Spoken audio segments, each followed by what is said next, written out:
the Lord. Sabat Shalom. Amen.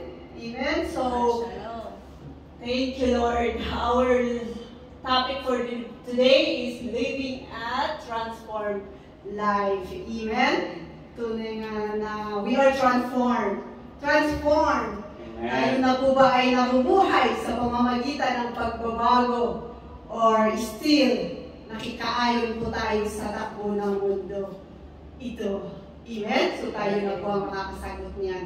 Kanina, sinabi niyo kanina that Lord give you a special life. God loves you. Amen? So tayo po ay manalangin. Hallelujah. Father in heaven, hallowed be your name. Thy kingdom come, thy will be done on earth as it is in heaven.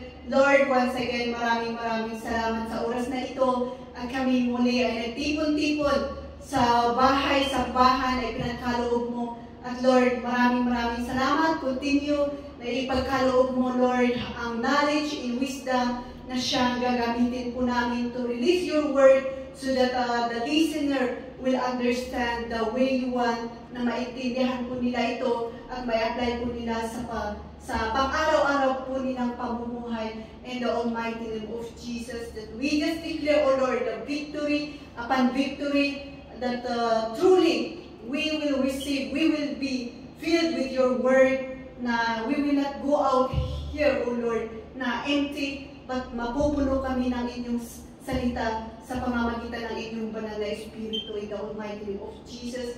We humble our heart to receive your word in Jesus' name. Amen. Amen. Amen. Thank you. So, yan. So, ang scripture po natin ngayong gabi is matatagpuan sa Romans 12 verse 2. Amen. So, sabi na dito, alam po natin ito, but this is the word of God. Sabi niya, do not conform yourselves to the standard of this world, but let God transform you inwardly by a complete change of your mind, then you will be able to know the will of God, what is good and is pleasing to Him and is perfect. Amen? So, napakaganda ng salita ng Panginoon. So, here's here, pag tayo na daw ay Christian, do not copy the pattern of this word, but be transformed to the pattern of God. So, sabi ko nga na transform na po ba tayo or hindi pa? Or on process pa? Amen? Lahat po tayo on process.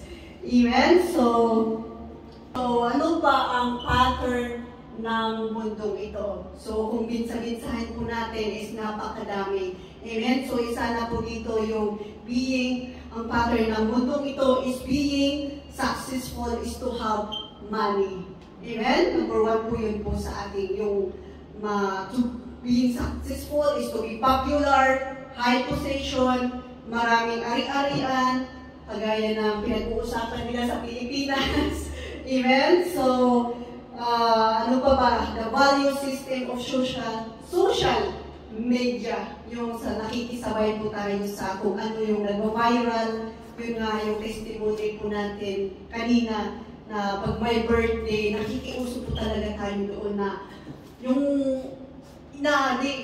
inaabangan is yung napakagandang gown, napakalaking cake, ganun na yung inaabangan sa social media. But it says here na do not, if we are now in Christ, do not be conform to the pattern of this world, but baguhin po natin ang ating mga pag-iisip. Amen? So, God teaches us to do not conform ourselves to the standard of this world. Amen? Okay, but let God transform us inwardly by a complete change of our mind so that we will know the will of God. Amen? What is good and is pleasing to Him and perfect. Amen? So, kung hindi po tayo nag-conform to the pattern of this word is malalaman po natin kung ano ang will ng Panginoon sa ating buhay. Amen? So, sabi na niya dito, transform inwardly and complete change of our mind. Dapat buo, hindi po 50-50. Amen? So, buo ang ating pag-change sa ating pag-iisip. Okay? So, bakit ang dahilan so that we will be able to amen? So, hindi, sabi na dito, magiging complete yung pag-change, yung pag-transform po natin para we can, yung sabi ko kanina, we can able to know the will of God, we can able experience the will of God, we can see, makikita po natin ang will of God sa ating buhay. Amen? Kaya tayo na po mismo talaga yung nakaka-experience noon kung tayo ay na-transform talaga inwardly and our mind is changed through the power of the Holy Spirit. So, amen? So, tayo na po ang makaka-experience niyan kung ang will ni God sa ating buhay is good and is pleasing to Him and is perfect. Amen? Tayo na po ang mag-a-agree kung ang nangyayari sa ating buhay ay pleasing to the Lord po talaga. At alam po natin yun, nararamdaman po natin yun, kung ang ginagawa po talaga natin is kalugod-lugod sa Panginoon. Di po ba? So, sabi niya, how do we seek more God will? Kasi kahit paulit-ulit na tinuturo sa atin sa atin ng Panginoon na magiging transform po tayo, change po natin ang ating pag-iisip, pero ang tigas talaga ng ulo po natin, kulang na kulang yon para sa atin. Kaya sabi ko dito, how do we seek more God's will is number one is to trust the Lord. Amen? So, Proverbs 3 verse 5, gasgas na rin po sa atin ito. Lagi nating iniisip yung trust in the Lord with all your heart and lean not on your understanding. Amen? So let us, for us to be transformed, let us trust the Lord, not with our own understanding. So trusting God with all our heart is we focus to learn what is His Word. Amen? So that we cannot rely with our own, but we rely on God's Word. Amen? Kasi we will not rely on our feelings and our emotion, kasi hindi po ito reliable sa ating buhay. Pero the Word of God is reliable. Amen? Yung salita ng Panginoon, ito po talaga yung foundation na katotohanan na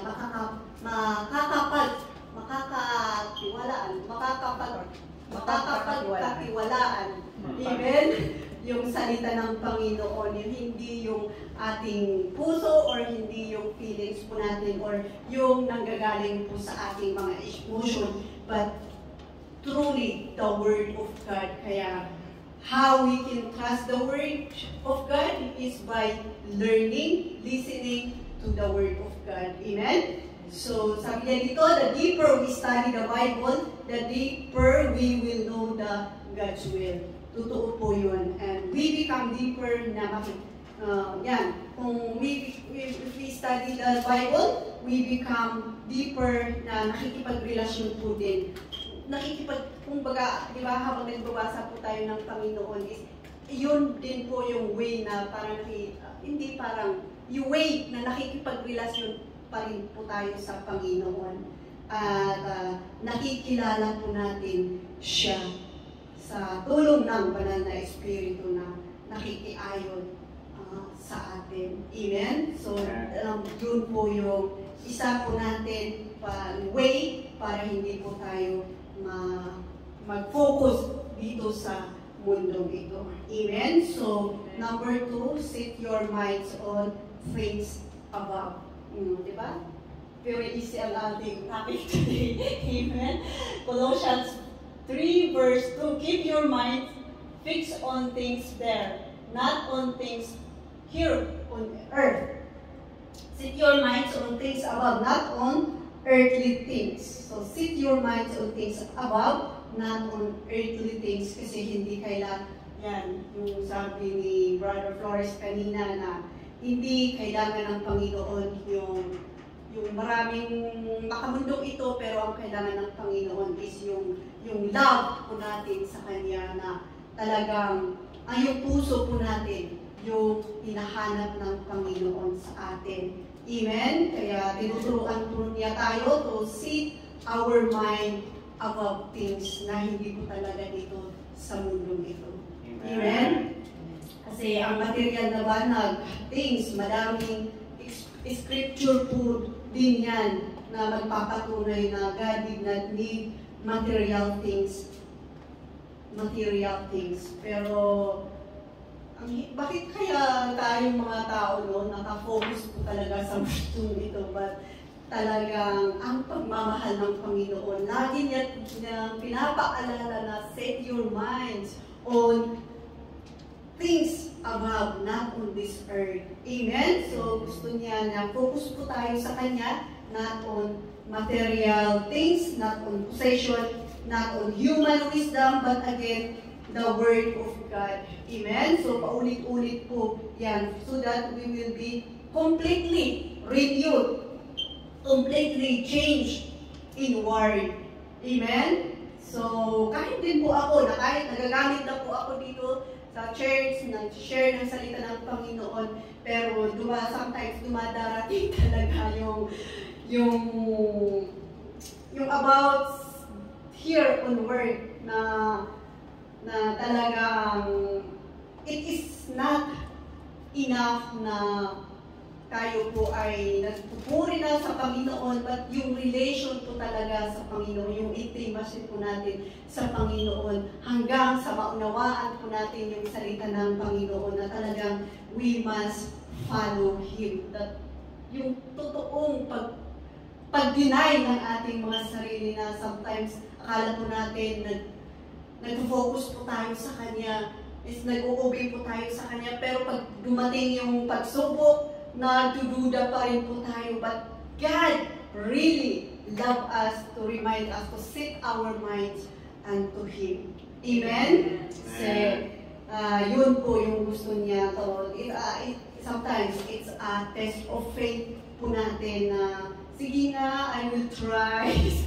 I will try to tanggalin ang mayroon ka, kung paano ang faith mo. Ganun pa talaga si Lord. Kasi totoo, yung test, nanggagaling po talaga yun sa Panginoon, pero yung temptation, yun po yung nanggagaling sa devil. Kaya, ang temptation po talaga, kaya po natin makayanan po yun. Pero ang test po talaga na nanggagaling sa Panginoon is, mabibigyan ka po talaga ng yung question mark about God, but ang Panginoon pa rin ang tutulong po sa atin. Amen? So, napakabuti ng Panginoon. Alright, so number 3, how we can transform more so that we can be completely transformed and completely change our mind is offer your life to God. Amen? Romans 12 verse 1. Amen? So, therefore, I urge you, brothers, on account of God's mercy, to offer your bodies as living sacrifice. Holy and pleasing to God, which is your spiritual service of worship. Amen? So, dito po sa Romans 12:1, that through offering our body as a living sacrifice, ito po yung tamang pagsamba po natin. Yung total offering our body. Na hindi dahil tayo po ay nagbibigay or nagpupuri, nagagamit po tayo sa Panginoon, pero total surrender our ambition, relationship, plano sa buhay, lahat buong buhay po natin is this is the true worship that it should be offered to the Lord. Amen? So, kaya it is nothing po talaga kung kung tayo po ay nagbibigay o tayo po ay nagsisilbi sa Panginoon, kung wala po tayong pagmamahal, wala po tayong kagalahan, it is nothing for the Lord. But total surrender with love and joy to the Lord is yun yung tunay na pagsamba sa Panginoon that we should offer. Amen? So dito din po ako napapatanong sa aking sarili na I really, Lord, no-offer ko ba talaga yung sarili ko sa iyo? I want to know the answer. sabi ko talaga minsan kung paano po tayo magkipag-usap sa Lord, pero sabi nga doon na talk the Lord as your friend. So kahit minsan parang nakikipagtalo ka o nakikipag-away ka sa Panginoon, but let us talk the Lord as our friend. But kasi ang Panginoon lang talaga ang makakaintindi po sa atin, hindi ibang tao. Kaya tinatanong ko din si Lord dito po, sabi, ano pa ba ang hindi ko na-i-offer sa iyo? Ano pa ba ang hindi ko po na-i-offer sa iyo? Hindi ko na-surrender. So, kilala mo ako kaysa pagkilala mo sa sarili ko. Kasi nga, ikaw yung nagbigay ng buhay ko. Ikaw yung nakakaalam, nakakakita kung ano yung mga ginagawa ko. So, Lord, I want na ma-feel, na satisfy ka sa aking ginagawa. But I know naman na marami pa akong, I know in myself na marami pa akong dapat i-improve, dapat i-offer po talaga ng buong buo sa Panginoon. Pero talagang kailangan po natin pagtagumpayin po yun sa lahat.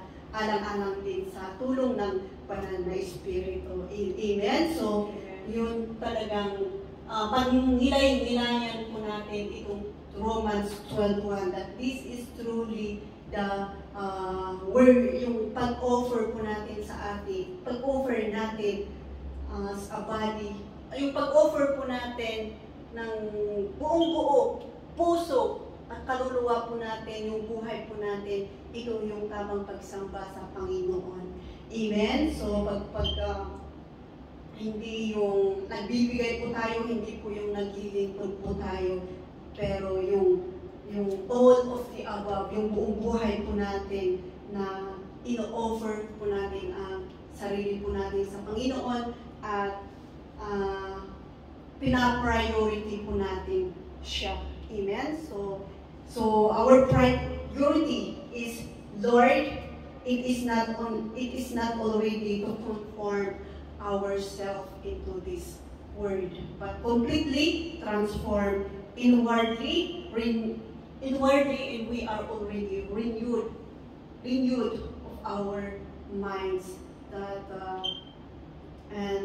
and we at nalalaman po natin kung ano ang will of God sa ating buhay. Amen? Our life, what is good, pleasing, and perfect into His life. Amen? So we are, so sabi nga, in this world, we are living every day, but it's not forever. It's not forever. That's why we focus to set our minds on things above, not on earthly things. Amen? So,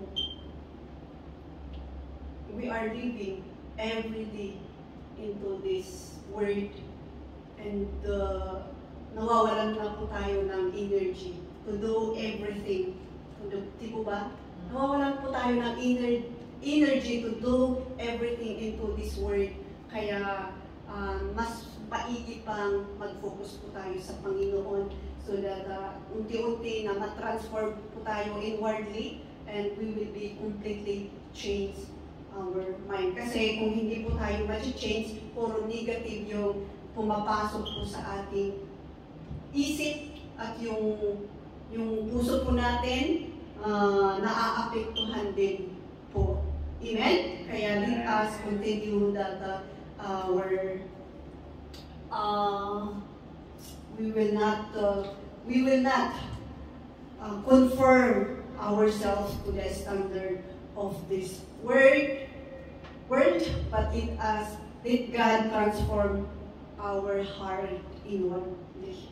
Amen? Kung ito po yung mangyayari po sa atin, we will completely know the will of God. Amen? So, kung ang will of God is tayo po ay mag-serve sa ibang tao, then dadaloy po yung pagpapala po sa ating buhay. Amen? Kung ang will ng Panginoon is mag-share ng salita ng Panginoon, is dadaloy po talaga yung salita ng Panginoon sa ating buhay. Amen? So, talagang it is completely that we truly seek the Word of God na hindi po tayo magpo-focus sa mundong ito. Amen? So, nag-reminded po sa akin na sinabi ko sa ate ko, Lord, sa ate ko, sabi ko, wala na akong trabaho dito, baka bigla akong mauwi na, maghanda-handa na kayo, sabi ko. Ano ba yun, maikawa ka dito, basiti kwarta.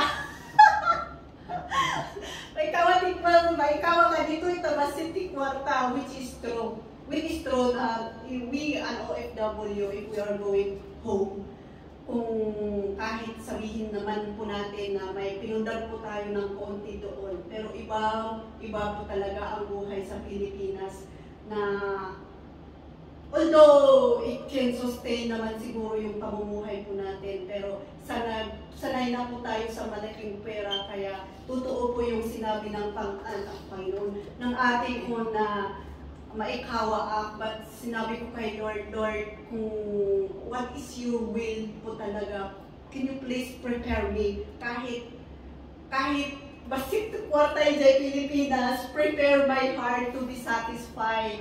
Kasi kung will mo naman talagang umuwi or mag-stay po ako dito sa Israel, it is for your glory. Amen? So, sometimes marami po tayong naiisip. Yung sabi niyo kanina, naisip ko din po yun, boyfriend po dito para makakuha tayo ng visa. But God teach us to do not conform to the pattern of this word. Amen? Kasi iba yung goal ng Panginoon kaysa goal ng ating sarili, yung flesh. Amen? Kasi kahit magsasuccess po tayo sa flesh po natin, it can make you trouble. Masisira ang buhay mo. Huwag ka dyan, masisira ang buhay mo. Amen? So, talaga, tinuturuan po tayo ng Panginoon that we truly focus in priority the Word of God, in trust po talaga yung salita ng Panginoon. It's too hard po talaga, but we believe, marami na po tayong sinabi na God is a provider, God is a giver, God is a Jehovah, amazing, victorious God. He give us special, but kailangan po natin patunayan yun. Amen? Na truly that God is always with us. So let us not conform to the pattern of this world. Kasi pag nagko-conform tayo sa pattern ng mundo, parang sinabi na rin natin na walang kapangyarihan ang Panginoon. Di po ba? Kaya patuloy po natin paghawakan ang salita ng Panginoon para ma-inspire din yung mga ibang tao na unbelievers na, wow, totoo talaga ang Panginoon ni Sis Yolanda na talagang nag-transform ang puso na kahit gaano kahirap yung nararanasan niya, talagang mabuhay ang Diyos sa kanyang buhay. Dito ba? Kaya let us stand firm for the truth that our foundation talaga is our Lord na nagbigay ng buhay at nagbigay talaga ng pangangailangan natin that He is really Alpha and Omega. Amen? So sabi ko, Lord, bakit gano'n yung binigay mo na salita? Uwi na ba talaga ako sa Pilipinas? In Alpha and Omega na ba talaga ako dito sa Israel? Sabi ko, Lord, if God's will, it is God's will. Amen? So, praise the Lord. So, let us continue na alam na po natin na God into our life. God is good into our life. So, let us continue to always remember to priority the Lord in our heart, in our life. Amen? And focus to the will of God. Amen? So, praise the Lord. So, yun naman po, napaka-short po lang. And I hope na may natutunan po tayo na truly we will continue to priority God and ano man yung nangyari sa ating buhay. That we will continue to transform inwardly and completely change in our mind. Amen? That truly we are the one who is a channel of blessing, a channel of word to other people, because alam po natin na ang salita ng Panginoon po talaga ang magbibigay ng kalayaan sa ibang tao at kapayapaan sa ibang tao and even strength and hope. Kaya let us pray na isa po tayo doon na nagbibigay daan that we are truly in God's hand. Amen? So, tayo po ay manalangin. Hallelujah, yes Lord, Father in heaven. Once again, maraming salamat sa salita na ipinaghalo mo po sa amin. Na Lord, tinuturuan mo po kami that we will not be conformed to the pattern of this word. But Lord, tinuturuan mo po kami, O Lord, para kami po ay mabago sa pamamagitan ng inyong salita to